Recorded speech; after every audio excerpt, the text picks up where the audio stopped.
We've been talking a lot about these chess messages, some of the closer fights or lack thereof, given the Vegas lines. But this is a really interesting fight coming up for both Mateusz Gamrot and Jeremy Stephens. The cool thing about Gamrot is, despite the 1-1 UFC record, he came in on his debut with Guram Kutateladze. I mean, split decision. I think it could have gone either way, to be honest. I thought Gamrot might have actually had a good chance of winning that fight when it came to the judges' scorecards, but he didn't. And what's crazy about that is he followed that up with a Scott Holtzman fight where he completely demolished him. And to be quite honest, the stand-up looked phenomenal. The footwork looked phenomenal. And his ability to just be find areas in the MMA fight to find success at all times is really where he looked his best. And I think that has a lot to do with joining the ATT camp with Mike Brown.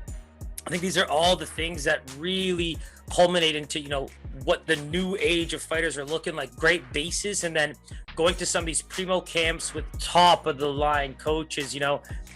Mike Brown's getting Dustin Poirier the biggest fights of his career and looking his best for a very long time. And so I think that's an area where Gamrot deserves a lot of credit. We've talked about him a couple times going into his previous fights, but absolute superstar in Poland, was one of the bigger stars coming out of KSW, being one of the guys that, I guess, homegrown talent, if you will, was fighting there for so long.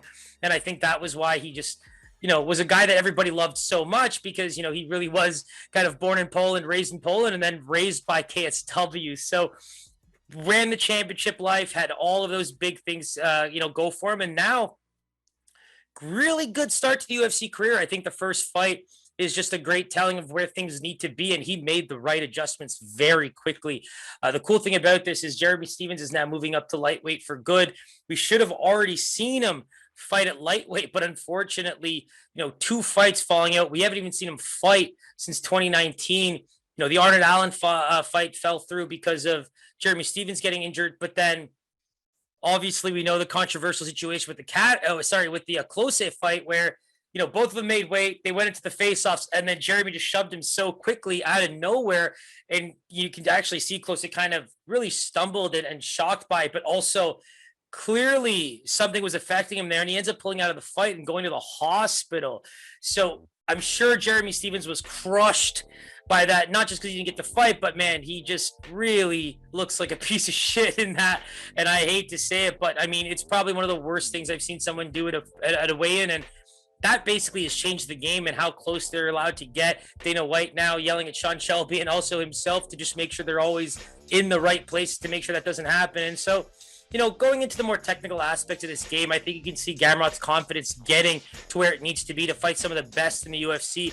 Cool thing about him is 2 bonuses already in the UFC. You got a performance bonus for that split decision against Guram, but then performance bonus for his knockout of Scott Holtzman, who was definitely on the come up as well. So those are the little things that I'm really enjoying about Gamrot. I think that he's doing all the right things and now getting the right fights. For him to see a guy like Jeremy Stephens, who's getting close to 40 UFC fights in total for his 3rd UFC fight, is pretty amazing. And I think that's where you actually have to start really playing that chess game, man. I think that this is a really tough fight to call outside of just giving, Gamrot the edge here, just based on everything he's been working on and how good he's looked. Because again, Jeremy Stephens is one of those guys where if you break down the fights by watching tape, it's really interesting how he does find ways to win or at least stay in fights. Now, the guy hasn't even won a fight since, I think, 2018.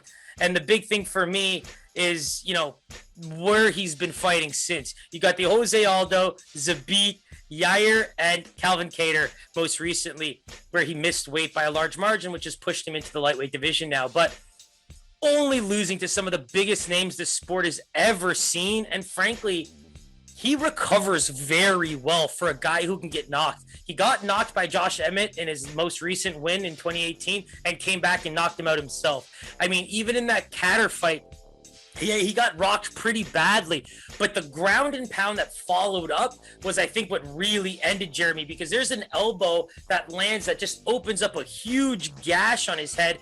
And to be honest, you can see Jeremy put his guard up immediately after the first knockdown, but Calvin did not waste a single second and just pounced on him and landed very powerfully from the top. I don't think Rob Font and Calvin Kattar are the kind of guys you want on top of you landing blows, because that's probably going to do some serious damage. And that's basically where the fight ended for him. But you go back and you look at all the fights that he's lost. He himself has said he's been such a slow starter. But you go to the first round against Calvin, he looked great. Now, he started tiring out, in my opinion, and I think that's also what led to some of the indisciplined aspects of his game, and also it leads him to get knocked out, or at least knocked down in a lot of his fights. So that's where I do find some worries and red flags for Stevens, because Gamrot's proving to have a lot of power in those hands, and the big thing for me is if he's able to attack the body, use some leg kicks, I think that this is going to be a fight where he's going to be the natural lightweight. Jeremy Stevens is the guy that really wanted to cut down to featherweight his whole career, but just can't do it anymore. So I'm really excited to see where the ex-KSW champion can take things against probably pound for pound one of the best, in terms of just overall experience and records to date. I think Jeremy Stevens is hard to beat. And you just look at the losses. I mean, I'm quickly scrolling. Cub Swanson, Max Holloway, Charles Oliveira, Frankie Edgar, Renato Moicano, and we already went through the most recent ones. I mean, the guy's a beast. And the thing is that we just talked about how he gets knocked down quite a bit, but only 3 people have ever been able to finish him on the feet. And that's Eve Edwards, Jose Aldo, and Calvin Kattar most recently. So despite those losses, the chin is there. Look at the fights he's been in. I think that discipline is just one of those things where Stevens gets caught up in the brawls, and when good fighters, especially on the feet, start to land, he takes his blows, and unfortunately sometimes it costs him the fight. So when you look at this one, paths to victory for Jeremy, I think it's just stay disciplined. Stop getting into those areas where you're just swinging for the fences, leaving yourself open, especially when you're getting a bit tired, and then having those big blows come right back at you. I think that he should have that experience factor playing to just actual skill. I would hope to think that from all the areas of fighting, he has a pretty good understanding of how to stay a step ahead. But at the same time, Gamrot is a gamer, and I think that his skills are just getting better and better now working with ATT. And so I see a lot of clear paths to victory for Gamrot, because with the way Jeremy tends to lose, Gamrot can wait his turn. That's the cool thing about him, is I think he's very patient. He doesn't actually get very indisciplined at all. I think the Holtzman fight was very clean, but we just haven't seen him in a bad position in that fight. That's what really stood out for me against, what we consider a UFC veteran in Scott Holtzman. So, with this one, I think he's got his hands full with Jeremy, but I just really feel like Jeremy has this tendency to not keep himself in the fight mentally, which really loses it for him. That Kattar fight, I think if he just kept his distance, avoided a lot of those brawling situations, kept using the leg kicks, kept using the body kicks.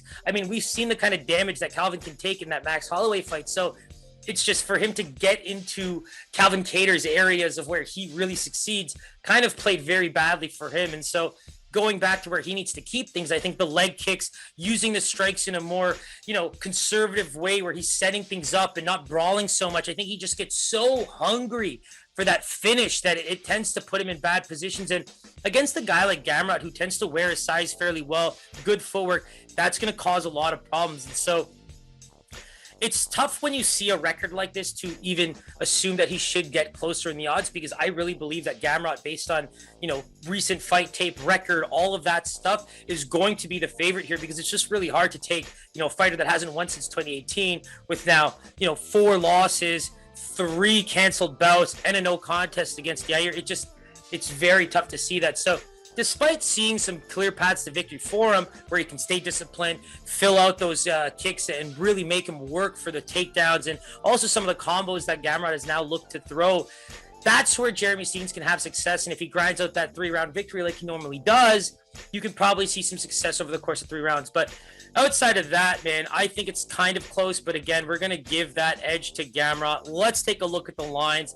I'm hoping that they respect Jeremy just a bit here. And I don't know if you call that respect. I guess maybe in MMA, when you can see lines like -1,000 going into a fight, it's a bit different. But Jeremy's coming in as a pretty substantial underdog at +90 on the opening 198 opening line, and now actually sitting close to that +170 to +180 range, +175 in a lot of areas. But you can still get him at +190 if that's a fighter you believe in. And Gamrot opens as a -225 favorite, and some guys are even now putting him at -250. So very clear that the natural lightweight, with a surging career and now a huge camp with Mike Brown and ATT, clearly getting a significant edge here in this fight, and rightfully so. I think Jeremy just has a lot of reverse potential, right? so much experience, so many reasons for the losses that he suffered that really opens the door to, can he maybe rectify those mistakes and get this next,